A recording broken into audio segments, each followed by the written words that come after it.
Hello, this is Stephen Paul Dunphy, and I'm an elder.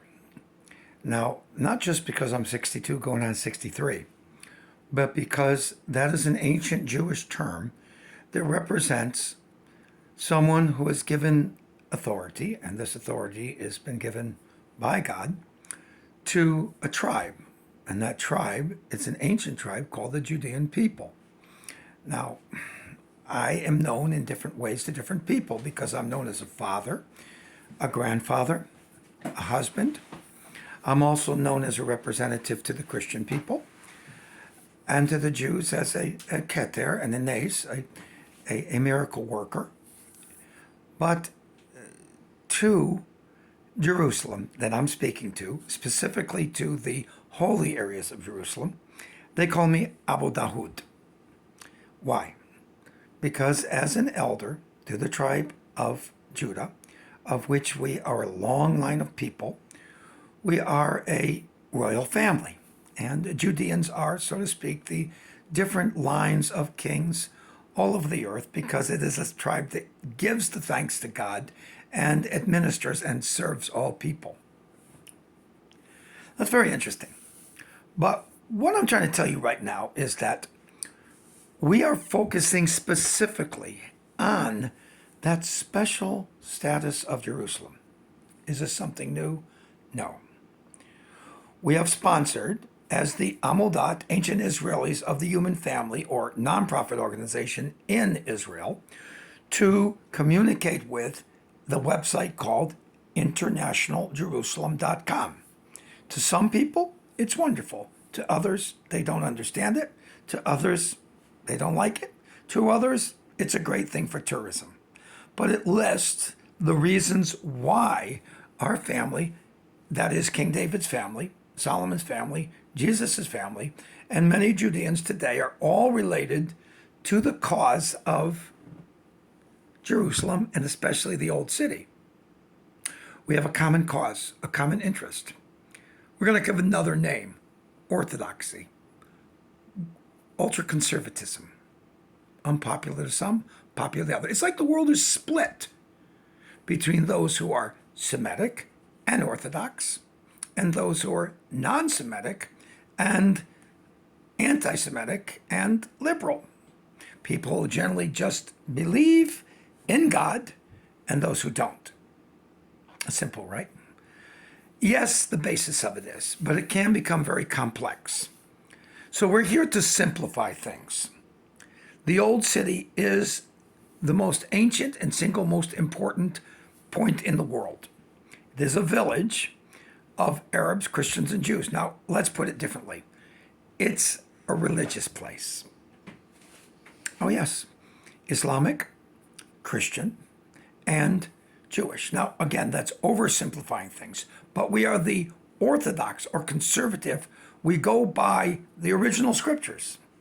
Judaism, Christianity, and the Islamic religion are all based on the Abrahamic tradition from Noah, from Adam. Together, we believe in this. And the traditions of Moses, David, Solomon. The Arab Muslims especially call it the prophets, Hanavim, Nabi in Arabic. The Christian and the Jewish are very closely related together. The only major difference is a more political Messiah versus a Messiah that emanates out of God as a perfect Messiah. The difference between the thought process of a Jew and a Christian is the Christian believes in absolute perfection, absolute das, and then the process of the possession or the control of his spirit and his mind through God, so his decisions don't make any difference. He's already given himself over to the perfection, and he speaks for that and can't do anything else, basically. That's the way it is. He's just married and does what God says. That's it. Adopted, does what God says. He becomes perfect only because he doesn't have a voice. He has to do his will. Doesn't seem fair, does it? But that's actually the Christian point of view. And it's kind of a death religion because the way we think in our human is not usable. The human being, the Adamic race, is useless to the Christian. He is born again. Now to the Jew, He's not born again. It's a different point of view. But the morality, that's the same. One is earthly, that's more the Jewish point of view, and the heavenly point of view is the Christian point of view. But all that being said, the Abrahamic values, the morality, how you live a life, that is forced to be. Whether you're heavenly or not doesn't matter. As a Christian point of view, you have to live by the Torah. As a Jew, if you're living liberal, you're not really Jewish. If you're Islamic and you're not living by the Torah-based original from which the Quran came, you're not Islamic. You have to follow the basic commandments of morality. So what am I trying to say? We are going back to Jerusalem. Why? Because it's our family. Because it's given to God. Now, it may be uncomfortable, but according to Jewish law, 10% belongs to God. City of over 1 million people, 100,000 people, which the Old City and the other Holy Land areas must be given to God. I didn't say Palestine, I didn't say America, to God. How do we do this? Well, the same way that Israel gave the keys to Jordan. They said it's a mosque, it's a religious place, or the Russian Orthodox Church, or the Baptist churches in those days. Why? Because it's a worship place. Now, did we say the temple? No. Just the Jews go to the wall. It's a religious place. The Muslims go to the Dome of the Rock. It's a religious place. You go to the Holy Sepulchre. It's a religious place. The burial sites in the Mount of Olives, that's a religious place. The City of David, it's a religious place. But what's the point? Not just giving it to God, separate, independent, like the Vatican, but also like the City of David. It's our historical place, but it's a religious place. It's what we know by beliefs. We don't have all the facts. We're working with that. We invite that scientific evidence and study. But science also has faith. We don't know. We keep working in a direction. Now, there's a lot involved in this, but if we, as Orthodox peoples around the world, believing in the central Torah roots of Abraham and the prophets, do not unite ourselves onto the common opinion of what we agree upon and agree to disagree on the lesser things. Now, if you want to believe that Jesus is the man that was a carpenter and that even that he raised from the dead, why is it so important then that Jews then are submitting to Jesus? Because Jesus said he was the Word. What does he mean? He means the Word that came to the Torah is what Jesus said he was. When a person is really thinking of that Torah as 100% God and wishes to fulfill it in the Christian mindset, he's fulfilling a resurrected Christ, because that is what Christ said he was. Now, the Jew may not accept it, but the Christian does. Now, it's okay. The Jew already reserves the Word of God as being of God. But so does the Islamic. The Islamic understands that the words of the book and the words that are holy and the words of Abraham and the words, all prophets are holy in the Islamic mind. More than the Christian, more than the Jews think. So they have no problem thinking the words of God are holy and God.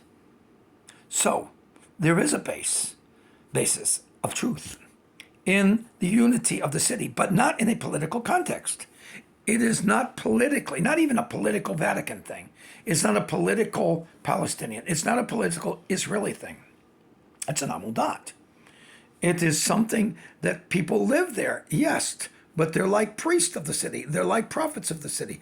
They must be trained in the royalty and the dignity of our family, because that city should be shown to all the earth as a place of the prophets. It should reflect the prophets. We don't need problems in the city. We need dignified, mature youth and children in the schools to be taught that they're very special because they're part of that royal city of David given to God. Their properties should remain the same. But because it would double in value being status separated, then the king of Jordan may enjoy not only training them into royalty, but the king of Jordan would enjoy the properties being extended not just to the mosque, but to all mosques. The Christians should enjoy being one church, Catholic and Apostolic. Not necessarily Roman, but at least one Catholic Orthodox church. Same Bible, same Lord. And the Jews certainly understand that there's only one rabbinate. That's all. So, given these factors, these three still hold in common the decisions. And the 70 elders of the villages get together. There's also a lot of needs that need to be taken care of that cannot be processed by people going back and forth to the courts of Israel. These things should be taking place within the elders of the city. When it becomes very critical and there's something of great urgency, then it can be passed on because it exceeds those things that can be taken care of in a religious way. Hopefully we can solve most of our problems within the city. We don't have to act like animals fighting one another. Why should we? If you're in that city, God put you there for a reason. He put you there to be a model of Abrahamic and Davidic behavior in Solomon, using wisdom and love and maturity and being of one family. There's a lot of needs. Playgrounds, art for the children. There's a lot of needs with city problems. We can handle that.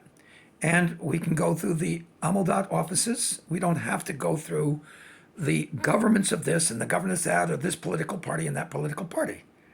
Just like any church, synagogue, or mosque. But there's something else. I'd like to help you. I can speak animals. And guess what? The dogs talk to me. That's interesting. That's Islamic. It also says that there will be a need to coordinate things. It's called the nace. Well, the nace only happens when the Messiah comes. Well, look, the Messiah lives outside of time, which means that the salvation of God is not something only tuned to our earthly affairs and earthly time zone. So the preparation for the Messiah and the spirit of that preparation is now. This is the time we need it. The spirit of Elijah. We also need a hotel. We need a restaurant. We need something more. We need to teach people the language of Elijah. Elijah comes. He may not come for 100 years, but if he does, we can have students that actually speak the original language. Like the original Sephardic synagogue, we need to bring a lot of some of this ancient traditions, even from Egypt, of the original families. We have families of Islamic who have original translations of Hebrew to help us understand really what was the life of David and to rebuild it as it was in the days of old. Slow process, little by little. We have to get everything together. But I believe that we, as the village of Jerusalem, Arab, Christian, and Jewish, can do it. We don't need the whole world. We need to settle our own interests, just like we do in any village anywhere in the world. Tel Aviv is Tel Aviv. Damascus is Damascus. Cairo is Cairo. We don't need America to tell Cairo what to do. All right? So it'll work. We're not going to blow up bombs in Athens. We're not going to blow up bombs in the Vatican. We're not going to blow up bombs in Cairo. Why? Because it's a very special place. In Mexico, we have the top of the Ortiza and the top of the mountains. They have a special tribe. Mayans and Aztec cannot fight because the priest comes from high and doesn't let them do it. We have the Algonquin, and they're the sacred tribe in North America. When the Algonquin is there, nobody fights. They make sure there's peace between the two of them. So we need the help. And this is the way we're going to help. We're going to be a family. We're going to love each other. And we're not going to be brutal animals, one to another.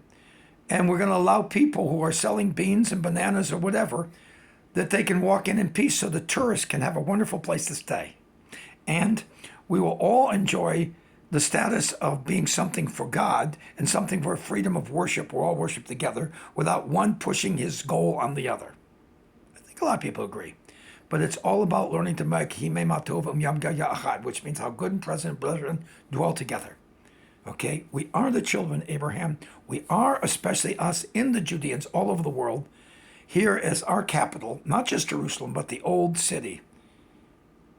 That spirit remains the same, continues on to make sure that there will be tourists there, that there will be business, that there will be life as it goes. But there's one difference. We are that connection between heaven and earth. We need to start acting like it. This is Stephen Paul Dunphy, Abu Dahoud, and we'll be coming to the Golden City from October 19th to November 14th. We will be hoping to meet with the children and with officials to love one another and to see what the people in the old city and the holy places would like to do with their own village, and to make sure that we can work together and that we represent the values of Abraham, David, and Solomon, and all the prophets. Tota Arava.